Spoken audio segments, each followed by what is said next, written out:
Let's just start right there, with the single most important idea for anyone even thinking about starting a company. It's not about some magical moment or a stroke of luck. It's about this one simple truth. Hey everyone, today we're going to break down one of the most legendary essays in the startup world, Paul Graham's Do Things That Don't Scale. This is basically the official playbook for doing all the hard, messy, completely counterintuitive stuff that actually gets a new company off the ground. So let's dive in.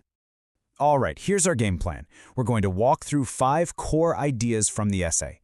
First, we'll bust the biggest myth about startup growth. Then, we'll get into the nitty-gritty, the actual unscalable things you can do to build real momentum from day one. Okay, first things first. Before we can build anything, we have to tear something down. And that's this incredibly common and incredibly dangerous belief about how startups get started. You know, so many founders fall into this trap. They think if my product is good enough, users will just appear. The reality couldn't be more different. Success isn't something that just happens to you, it's something you have to create, user by painful user through sheer force of will. Paul Graham has this fantastic metaphor for this. He says a startup isn't like a modern car that starts with the push of a button. No, it's like an old-timey engine that you have to physically and probably exhaustingly hand crank just to get that first spark. Now, once it's running, sure, it can sustain itself. But getting it started, that part is a totally separate manual process, and it's all on you. So if you're the one who has to crank the engine, how exactly do you do it? Well, it starts with the very first unscalable tactic. You have to go out and recruit your first users by hand. And you really can't talk about this without talking about Stripe. I mean, they were solving a huge problem for developers.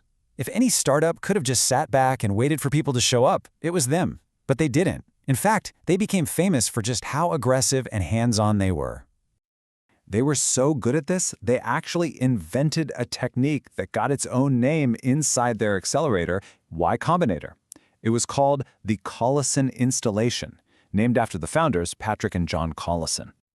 And the genius of it was how ridiculously simple it was. See, most founders would ask someone to try their product, then send them a link and just hope for the best. The Collison brothers? No way. They would literally say, "Great, give me your laptop," and they would install the beta for them right there on the spot. They removed every single possible bit of friction. No excuses, no "I'll do it later," just instant onboarding. Now, this seems so obvious and powerful, right? So why do so many founders avoid doing it? What's the hesitation? Well, there are a couple of reasons. The first is pretty straightforward. It's a mix of shyness and, frankly, laziness. It's just uncomfortable to put yourself out there and risk rejection. But the biggest mental block, the one that really trips people up, is that the numbers just feel insignificant. Recruiting one single user can feel like a tiny drop in a massive ocean. But this is where our brains fail to grasp the power of compounding. Let's look at the numbers. Say you start with just 100 users, and you manage to grow by 10% a week. In that first week, that's only 10 new users. Feels kind of small, right? But if you keep up that pace, after 1 year, you've got 14,000 users, and after 2 years, you're closing in on 2 million. Those tiny, seemingly insignificant numbers at the very beginning, they are the most important numbers of all. And hey, this isn't just a software thing. Take a look at Airbnb. Today, they're a household name, but in the beginning, they were so close to failing that the founders literally flew to New York, went door to door to their very first hosts, and took professional photos of their apartments themselves just to make the listings look a little better. They actually called these heroic measures. And this quote just brilliantly illustrates the mistake we all make.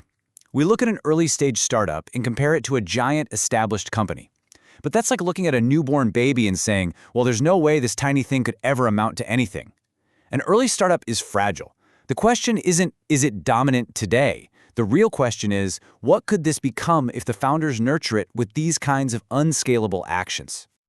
Okay, so you've hustled, you've manually acquired those first precious users. The work is just beginning. Your next job is to make them so happy they can't shut up about you. A great example of this is a company called Wufoo. For as long as they possibly could, they sent a handwritten thank you note to every single new customer. Not an automated email, a physical note in the mail.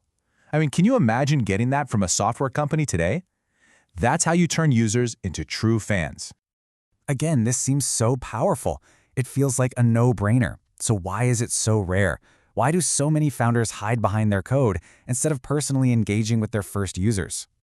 Well, it comes down to about three things. One, a lot of founders are engineers, and they're trained to build robust, scalable systems, not to be, slavishly attentive. Two, they immediately object with the classic line, but that won't scale. And three, their idea of what a professional company looks like is shaped by the giant, impersonal corporations they're used to. They forget that being small is actually a superpower. You can offer a level of personal service that no big company could ever dream of matching. And this is really about redefining Steve Jobs' famous phrase, insanely great. For an early startup, your goal shouldn't be an insanely great product. That's impossible at the beginning. Your product is going to be buggy, it's going to be missing features. Your goal is to create an insanely great experience for your users. You can more than make up for product flaws with heroic levels of support and personal attention. Now we can take this idea of manual, hands-on effort even further. Let's look at a few strategies where founders literally become the product in the very early days. There are some really powerful ways to do this. You can start a contained fire by focusing on a super narrow market, just like Facebook did when it was only for Harvard students. For hardware companies, you can pull a Meraki and assemble the first units by hand, which is exactly what Pebble did with their smartwatches. You can even act like a consultant, basically solving the problem for just one user manually, to learn exactly what you need to build. Or you can run a manual backend, doing work by hand that seems automated to the user. Stripe did this too, manually setting up merchant accounts for their first customers. So how do we tie all of these weird, counterintuitive, unscalable ideas together? Well, it actually requires a whole new way of thinking about what a startup even is. And this brings us to the biggest takeaway of all. A startup idea isn't a single point. It's a vector. Remember from physics? A vector has two parts, magnitude and direction. In this case, the idea for your product is the magnitude, but it's useless without direction, and that direction is the unscalable plan you're going to use to get it off the ground. An idea without that plan is incomplete, and it's probably doomed. So this really leaves us with just one question. Forget about scaling to millions of users. Forget about next year. Think about right now. What unscalable, laborious, totally hands-on thing are you going to do this week to get your next 10 customers? Because that, right there, is where everything begins.